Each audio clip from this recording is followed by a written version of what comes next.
বাস্তব শিক্ষা এই, কোরআন পাওয়ার পরে স্পষ্ট দলিল আর প্রমাণ জানার পরও কোন মানুষ যদি সত্য মিথ্যা পার্থক্য করে বাকি জীবন চালাতে না পারে, ও জান্নাত যেতে পারবে না।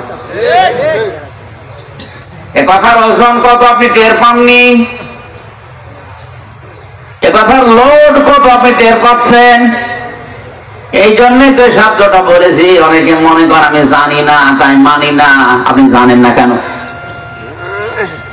জানাও ফরজ, মানাও জোরে বলেন। জানে যে তার একটা ফরজ আদায় হয়েছে, মানে না, এজন্য একটা গোনা হবে। কিন্তু আপনি জানেনও না মানেনও না, আপনার ডবল গোনা হবে। আপনি জানেন না কেন? এজন্য পৃথিবীর প্রথম ফরজ কোনটা বলেন তো? ইকরা। বলেন কি? পড়া লাগবে। সত্য মিথ্যাকে পার্থক্যকারী হিসাবে কোরআনে কারিমের সূরা ফুরকান থেকে আমরা তেলাওয়াত করেছি। আমি আজকে একটা একটা করে 12টা বলবো। এরপরেও যদি বাকি জীবনে আপনি এগুলো বাস্তবায়ন না করতে পারেন, আপনি আল্লাহর বান্দা থেকে বের হয়ে যাবেন। আর আল্লাহর বান্দার বাইরে যারা আছে ওরা শয়তানের বান্দা। আর জোরে বলেন আল্লাহ আমাদের হেফাজত করুন, বলেন আমিন। কোরআনের আরেকটা নাম আছে হুদা, এটা পথ দেখায়। আর একটা নাম আছে আল কিতাব, যালিকাল কিতাবু লা রাইবা ফীহি হুদাল লিল মুত্তাকিন।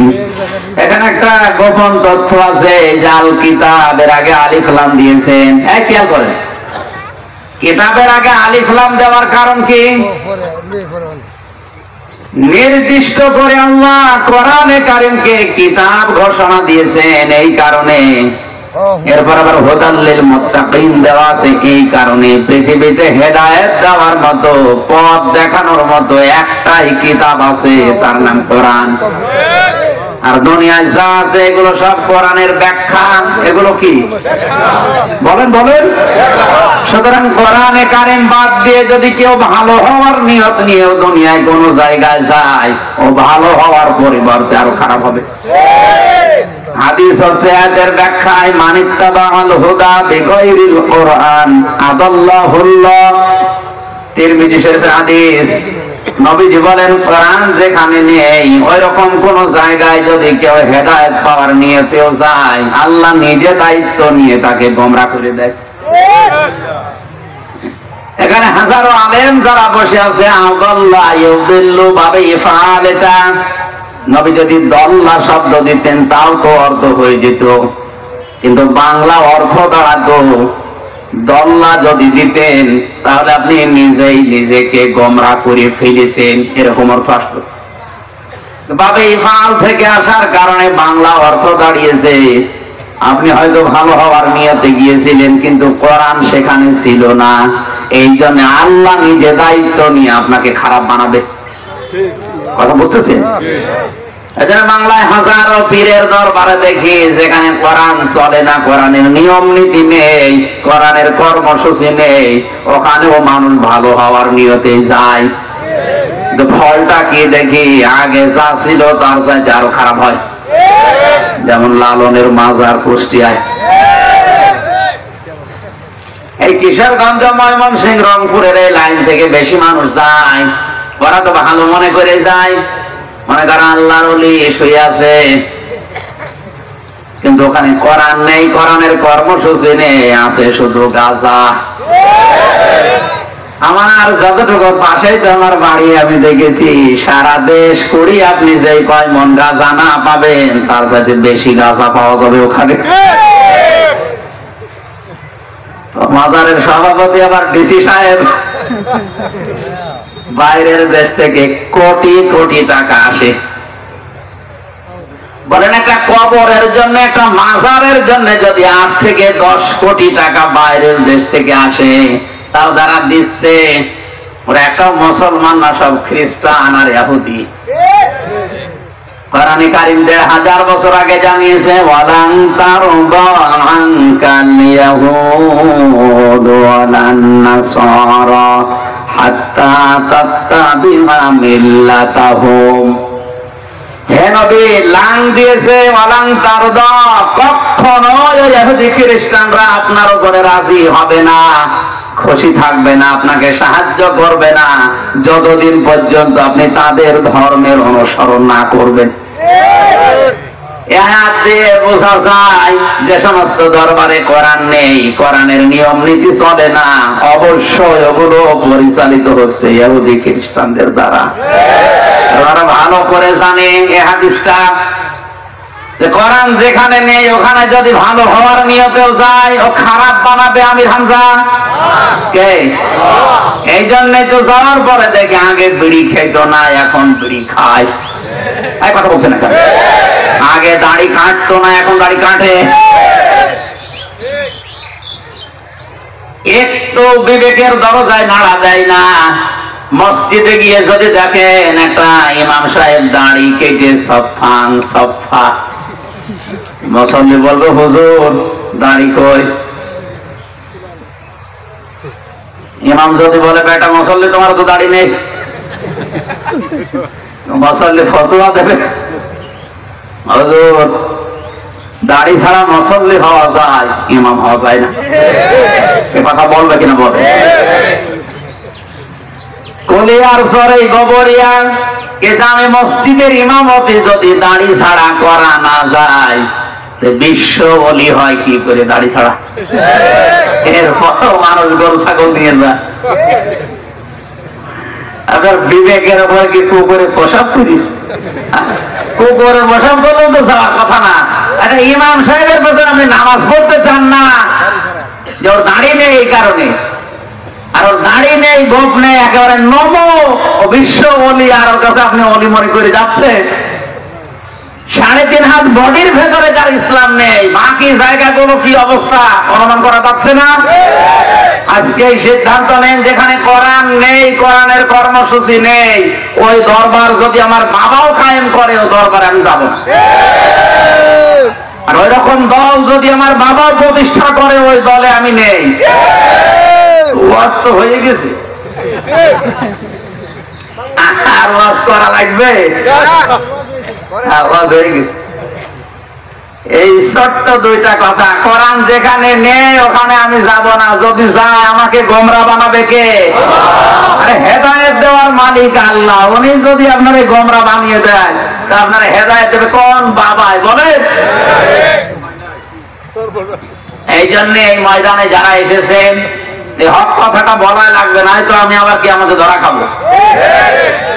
যে যেখানে কোরআন নেই, যেই দলে কোরআন নেই, যেই দরবারে কোরআন নেই, ওটা যদি আমার বাবাও প্রতিষ্ঠা করে, আমি ওখানে যাব না। গেলে আমাকে গোমরা বানাবে আল্লাহ, আর গোমরা হলে যাওয়া লাগবে কোথায়? আপনি কোথায় যাবেন? যান। সূরা ফুরকানের 63 নম্বর আয়াতটা আমরা পড়েছি। কোরআনে কারিমে আল্লাহ ঘোষণা দিচ্ছেন, ওয়া ইবাদুর রহমানিল্লাযীনা ইয়ামশুনা আলাল আরদি হাওনা ওয়া ইযা খাতাবাহুমুল জাহিলুনা ক্বালু সালামা।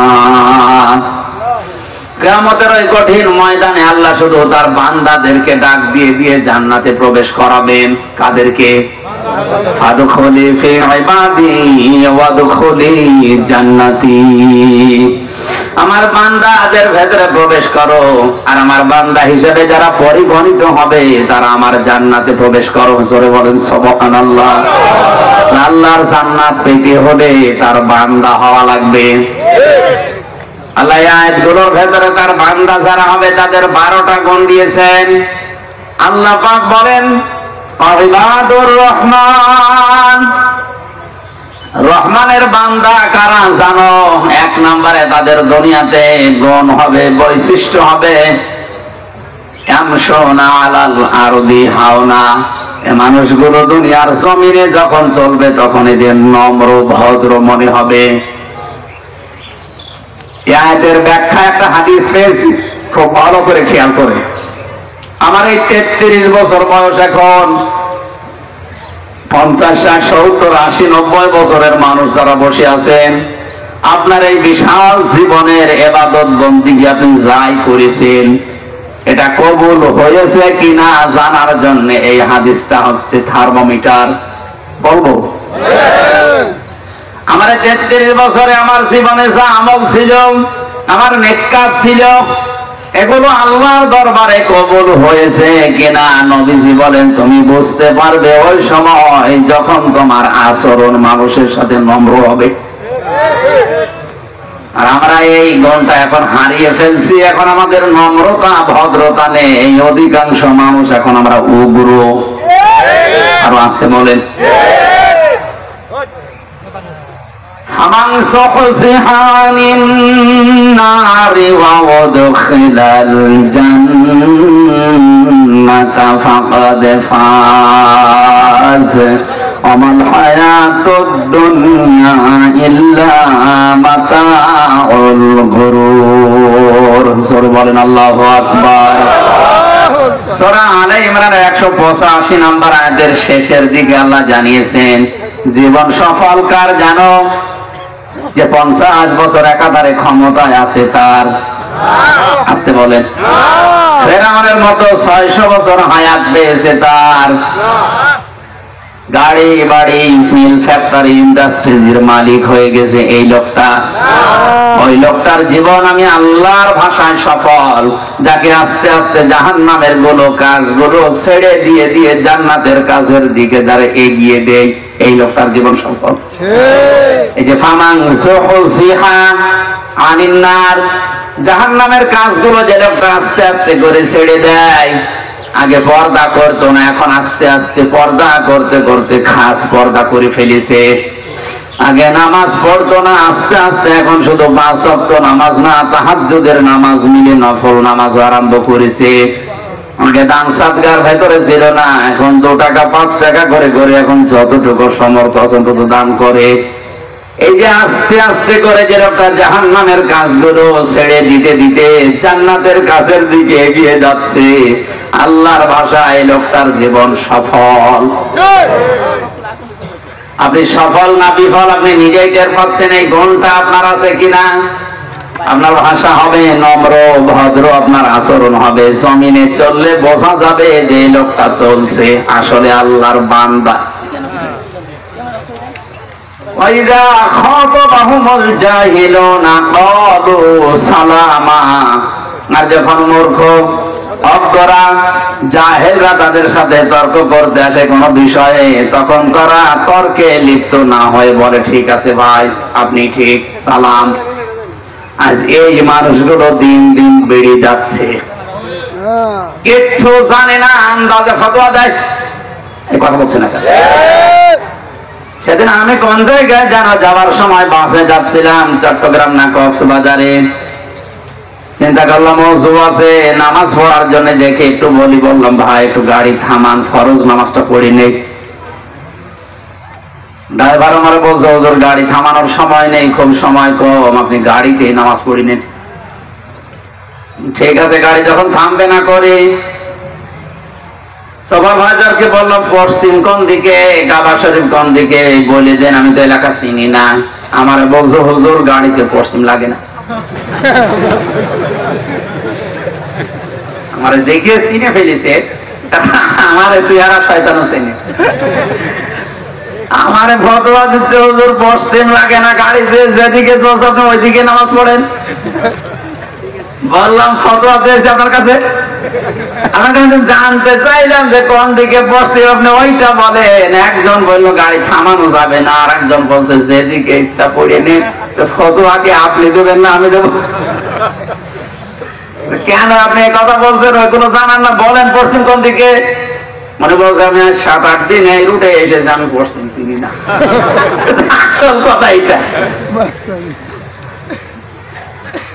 এই যে আন্দাজে কথা বলা, তর্ক করা মানুষ এখন দিন দিন বাড়ছে না কমছে?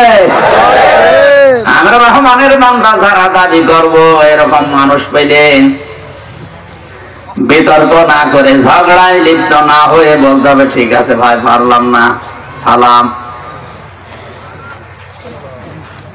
আল্লাহ পাক বলেন হে নবী আমার বান্দা যারা রহমানের বান্দা যারা দাবি করবে এদের 3 নাম্বার গুণ আপনি জানেন। এদের ৩ নাম্বার গুণ আল্লাযীনা ইয়াবিতুনা লিরাব্বিহিম সুজদাও ওয়া কিয়ামা। এই মানুষগুলো রাতে সারা রাত ঘুমিয়ে থাকবে না, রাতের বেলা হয় কিয়ামে নাই সেজদায় কাটাবে আমি আল্লাহর জন্য।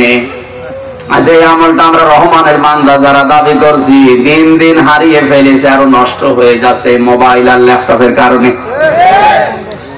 মোবাইল ল্যাপটপ টিভি দেখতে দেখতে রাত 12টা 1টা 2টা বেজে যায়, তো তাহাজ্জুদের নামাজ আর সেজদা আর এই দাঁড়িয়ে কিয়াম করবে কখন? অথচ রহমানের বান্দার গুণ এটা, আমরা কিন্তু এটা হারিয়ে ফেলছি। দুনিয়ায় যত নবী যত বুজুর্গ আমরা দেখেছি জীবনী পড়ে, কারো জীবনে রাতের বেলা তাহাজ্জুদের নামাজ সেজদা বাদ দিয়েছিল না।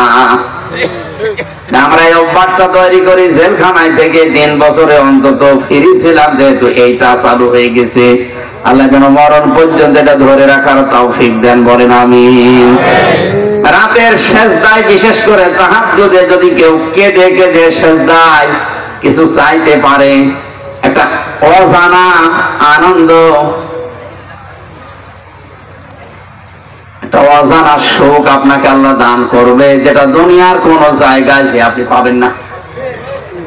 আপনি একটু ফ্রি হয়ে কাজটা করিয়ে দেখেন, রাত 10টা 11টায় ঘুমিয়ে যান, গভীর রাজনীতি বিশেষ করে 3টা 3:30 4টার দিকে উঠে কিছু না পারলেও 2-4 রাকাত নামাজ আদায় করে তাহাজ্জুদের নামাজের সেজদায় লম্বা সময় দিয়ে যদি কেউ কান্নাকাটি করে জীবনের পেছনের অপরাধগুলো স্মরণ করতে পারে, ওই সময় মহান আল্লাহ এমন একটা অনির্বাচন সুখ তাকে দান করবে, দুনিয়ায় স্ত্রী ব্যবহার করেও মানুষ ওই সুখ পাবে না।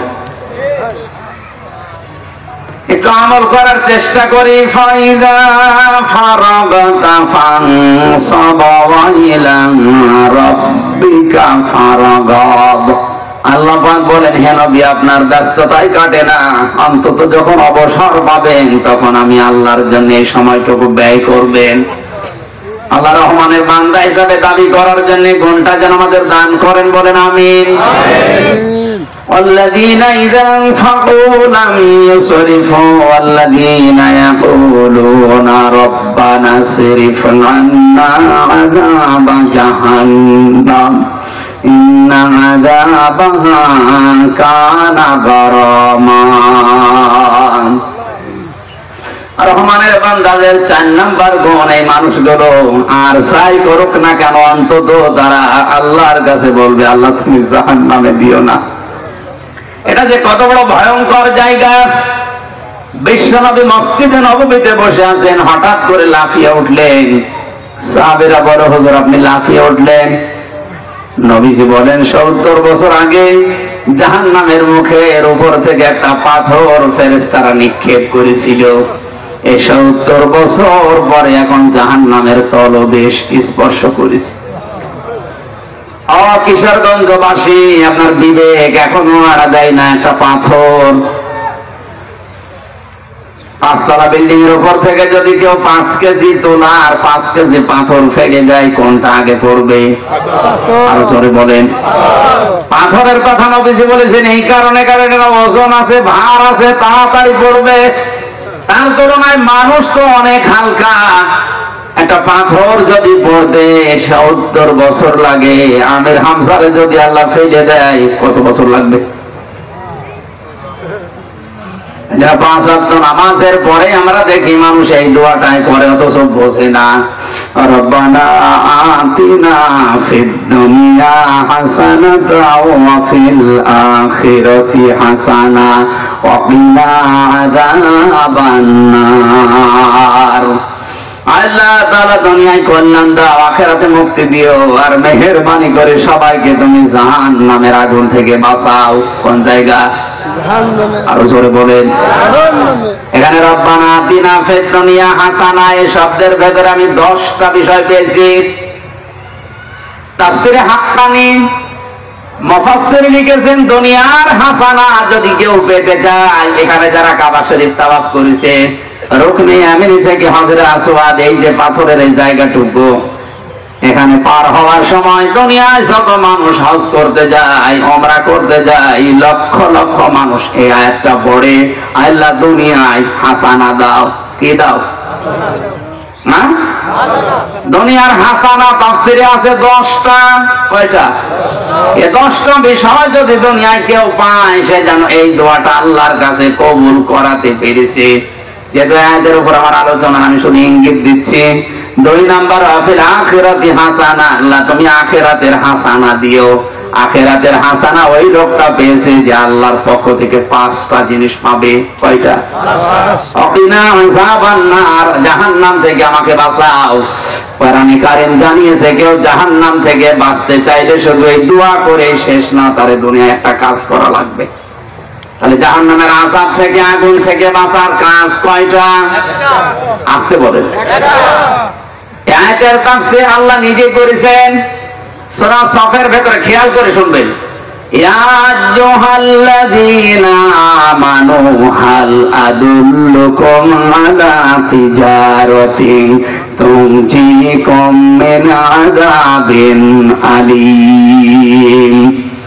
হে ঈমানদারেরা, এমন একটা ব্যবসার কথা দালালাত করব, ইঙ্গিত দেব, বলে দেব, সন্ধান দেব, যেটা করলে জাহান্নামে যাওয়া লাগবে না।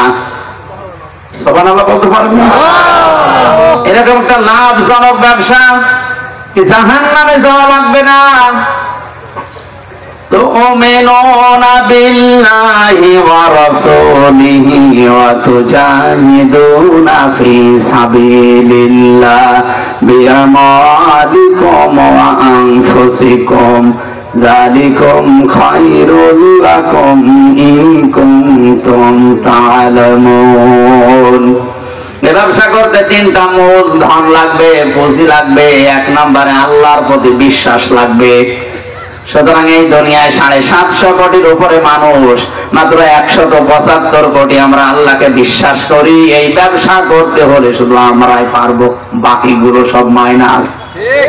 কথা বলেন না কেন? জাহান্নাম থেকে বাঁচার উপায় কয়টা? একটা। বলেন বলেন। একটা উপায়, এই ব্যবসাটা করতে গিয়ে 3টা মূলধন লাগে। দেখেন তো কার কার ভেতরে এই মূলধনগুলো আছে, কার হাতে? 1 নম্বরে আল্লাহর প্রতি বিশ্বাস, রাসূলের প্রতি বিশ্বাস। আর এই 2টা বিশ্বাসকে সামনে রেখে তাদের যে বিধানগুলো আছে, ওগুলো ব্যক্তি, পরিবার, সমাজ, রাষ্ট্রে কায়েম করার জন্য জান আর মাল দিয়ে তারা জিহাদ করবে।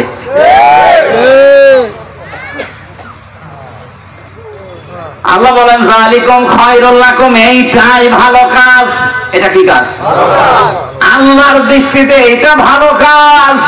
আর আমরা এটাকে আজ খারাপ বানিয়ে বানিয়ে এমন জায়গায় নিয়ে গিয়েছি, জিহাদের নাম শুনলে মানুষ এখন জঙ্গি মনে করে। জিহাদকে কেউ যদি জঙ্গি মনে করে, ঘৃণা করে, সঙ্গে সঙ্গে বেঈমান হয়ে যায়। জাহান্নাম থেকে বাঁচার উপায় মাত্র একটাই। এই রব্বানা আতিনা ফিদ দুনিয়া হাসানা, সূরা বাকারার 201 নম্বরে আয়াতে 16টা পয়েন্ট আছে। দুনিয়ার হাসানা কেউ যদি পেতে চায়, সে যেন 10টা জিনিস পায়। আখিরাতের হাসানা কেউ যদি পেতে চায়, সে যেন 5টা জিনিস পায়, 15টা। আর জাহান্নাম থেকে বাঁচার জন্য ওয়াকিনা আযাবান নার, জাহান্নাম থেকে বাঁচার উপায়, পথ মাত্র একটা। কয়টা? একটা। এজন্য আপনি আর যাই করেন না কেন, ব্যক্তি, পরিবার, সমাজ, রাষ্ট্রে কোরআনে কারীমের এই 500 বিধান কি করে চালু করা যায়, এটার জন্য আপনার জান আর মাল আল্লাহ যাই দিয়েছে, সর্বাত্মক চেষ্টা করা লাগবে। আর আপনাকে একটা দেওয়াল আল্লাহ দেবেন জাহান্নামের, ওর উপরে কিছু মানুষকে বসিয়ে রাখবেন, ওরা জাহান্নামেও যাবে না, জান্নাতেও যাবে না। সাহাবীরা বললেন, হে নবীরা, জান্নাতেও যাবে না, জাহান্নামে যাবে না, কোন কারণে জান্নাত পায় না এরা? নবীজি বলেন, এরা জান্নাতে যাচ্ছে না এই কারণে, কারণ এরা দুনিয়ায় মা বাবার সাথে খারাপ আচরণ করত। এরা নামাজ, রোজা, হজ, যাকাত, পর্দা, পর্দা, ভালো কথা সব বলেছে, দান সাদগা, কিন্তু ওদের মার বাবার সাথে আচরণ ভালো ছিল না, এই জন্য আল্লাহ ওদের জান্নাত দিচ্ছে না।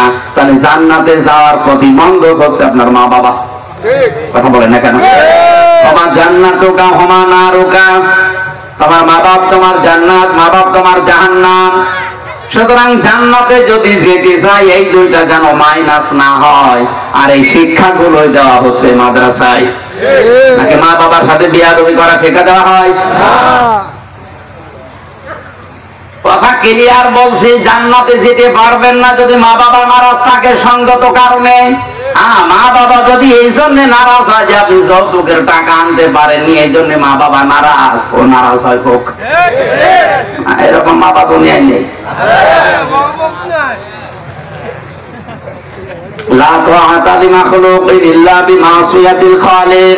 আল্লাহ রাসূলের বিরুদ্ধে করে দুনিয়ার কারো অনুসরণ করা আসতে বলেন। এজন্য এইরকম কোন ক্ষেত্রে যদি আপনার মার বাবা স্ত্রীর উপর অত্যাচার চালাতেও বলে, ওই রকম মা বাবাকেও মারা যাবে না। কিন্তু জায়েজ কোন কাজে যদি মা বাবা নারাজ হয়, আপনার জান্নাত বেড়া লেগে যাবে। সাহাবীরা বললেন, হুজুর ওরা জাহান্নামে যাচ্ছে না কোন কারণে? বিশ্ব নবী বলেন, সাহাবীরা ওদেরকে আল্লাহ জাহান্নামে দিচ্ছে না এই কারণে ওরা আর যাই করুক দুনিয়ায় ইসলাম প্রতিষ্ঠার জন্য আন্দোলন করত।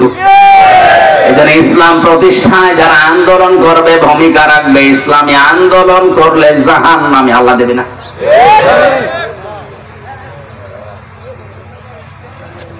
জাহান্নামের যে বর্ণনা বললাম, এখান থেকে মুক্ত হওয়ার জন্য মানুষ চেষ্টা করে, আল্লাহর কাছে বলবে রব্বানা সিরিফ আন্না আযাবা জাহান্নাম ইন্না আযাবাহা কানা গরামা।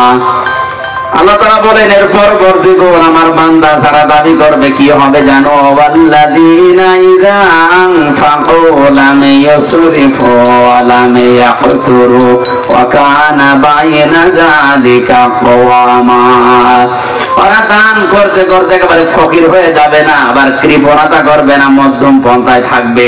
এই গুণটা আল্লাহ আমাদেরকে দান করেন, বলেন আমিন। এখন যে তিনটা পাপের কথা বলা হবে, পাপ তিনটা, একটা পাপের জন্য শাস্তি হবে ডবল। এ পাপ যদি কারো জীবনে থাকে, এখনই আপনি তাওবা করে ফিরে আসবেন। পাপ কয়টা? একটা। পাপ তিনটা, কিন্তু এক একটা পাপের জন্য শাস্তি হবে ডবল। দুনিয়ায় যে কোন অপরাধ কেউ করুক না কেন, ওর শাস্তি একটার বদলে একটা। কিন্তু এখন যে তিনটা বলবো, এই তিনটা পাপের জন্য এক একটা পাপের শাস্তি আর জোরে। والذين لا يدعون مع الله إلها آخر। এ দুনিয়ায় যারা আল্লাহ বাদে অন্য কাউকে ডাকবে, ওদের শাস্তি ডবল। আর যারা বিভিন্ন মাজারে, বিভিন্ন পীরের দরবারে, খানকায় গিয়ে আল্লাহর পরিবর্তে অন্য কাউকে ডাকছেন, আপনাদের ব্রাহ্মণবাড়িয়া, কুমিল্লা এই লাইনে এগুলো বেশি হয়। আল্লাহকে ডাকার সাথে সাথে ইয়ালি বাবা, শালি বাবা, এই কথা বলছেন হারাম। এই কাজের জন্য আপনার শাস্তি ডবল হবে। আল্লাহ বাদে অন্য কাউকে ডাকা, এমনকি ইয়া রাসূলুল্লাহ, ইয়া রাসূলুল্লাহ এই জিকিরও হারাম। দুনিয়ায় শুধু জিকির করা, ডাকা জায়েজ আছে কাকে? আরো জোরে কাকে? এখানে ইয়া রাসূলুল্লাহ, ইয়া রাসূলুল্লাহ জিকির করা জায়েজ নেই, সেখানে ইয়া আলী বাবা, শাহ আলী বাবা জিকির করে, আর আপনি ওখানে যান, আপনার শাস্তি ডবল হবে। দুই নম্বরে ওয়ালা ইয়াকতুলুনা নাফসাল্লাতী হারামাল্লাহু ইল্লা বিল হক। যারা মানুষকে অন্যায় ভাবে হত্যা করে, যেহেতু আপনি নিজে অন্যায় ভাবে কাউকে হত্যা করছেন না, কিন্তু এমন একটা পরিবেশ তৈরি করে দিচ্ছেন, এমন একটা ক্ষেত্র তৈরি করে দিচ্ছেন, আপনার কারণে মানুষ মরতে বাধ্য হয়। আমি নাম নাই নিলাম। ওয়ালা ইয়াজনুন। তিন নম্বরে যারা জেনা করেন, এই জেনা শুধু লজ্জার স্থানের জেনা না, হাতের জেনা আছে, মুখের জেনা আছে, চোখের জেনা আছে। এই কথা বলছেন, মোবাইল, ল্যাপটপ, টিভির মাধ্যমে এই জেনাগুলো আজ বেশি হচ্ছে। নবীজি বলেন এমন সময় কি আমাদের আগে আসবে যখন বাপ আর মেয়ে মিলে বসে বসে জেনা করবে, জেনা করা দেখবে। সেটা এখন মোবাইলে চলছে না, টিভিতে এটা চলছে না। এই তিনটা পাপের শাস্তি, এক একটা পাপের কয়টা? রহমানের বান্দা যারা দাবি করছে, এগুলো থেকে আমাদের ফিরে আসার জন্য আল্লাহ আহ্বান জানাচ্ছেন, ইদাফা লাহুল আযাবু ইয়াউমাল কিয়ামাতি ওয়া ইয়াখলুদ ফীহি মুহানা। ডবল শাস্তি এবং ঘৃণিত নিকৃষ্ট অবস্থায় আল্লাহ আপনাদের ওই মানুষগুলোকে একেবারে চিরতরে জাহান্নামে রাখার ব্যবস্থা করবে। তাদের জন্য নয়, ইল্লা মান তাবা ওয়া আমানা ওয়া আমিলা আমালান সলিহান। যে মানুষগুলো নিজের জীবনের ভুল বুঝতে পেরে তাওবা করে ফিরে আসবে আর সাথে সাথে ভালো ভালো কাজ করা আরম্ভ করবে, ফাউলাইকা ইউবাদদিলুল্লাহু সাইয়্যাতিহিম হাসানাত। ওদের জীবনের অপরাধগুলো আল্লাহ শুধু মাফ করবে না, ওই ফাঁকা জায়গা নেকি দিয়ে পাল্টিয়ে দেবে। আমাদের সুযোগ আছে এখনো, যে কয়টা গণার কথা আমি বললাম এগুলো যদি কারো জীবনে থাকে, যারা উগ্রতা নম্রতা না নিয়ে উগ্র হয়, এখান থেকে ফিরে আসা লাগবে। জাহেলদের সাথে মূর্খ অজ্ঞদের সাথে যদি ঝগড়া হয়, কোনো কিছু হয়, চুপ করে চলে আসবে, তর্ক করার দরকার নেই। রাতের বেলার এই আমলটা বাড়াবে। 5 ওয়াক্ত নামাজ মাস্ট বি তো পড়াই লাগবে, যতটুকু পারা যায় তাহাজ্জুদ নফল নামাজ দিয়ে জান্নাতের দিকে এগিয়ে যাওয়া লাগবে। জাহান্নাম থেকে মুক্ত হওয়ার জন্য আল্লাহর কাছে বারবার আহ্বান জানাতে হবে। কম হোক বেশি হোক খরচ করা লাগবে আল্লাহর জন্য, মানবতার জন্য। আর এই 3টা অপরাধ থেকে যেন নিজেকে মুক্ত রাখা যায়। আল্লাহ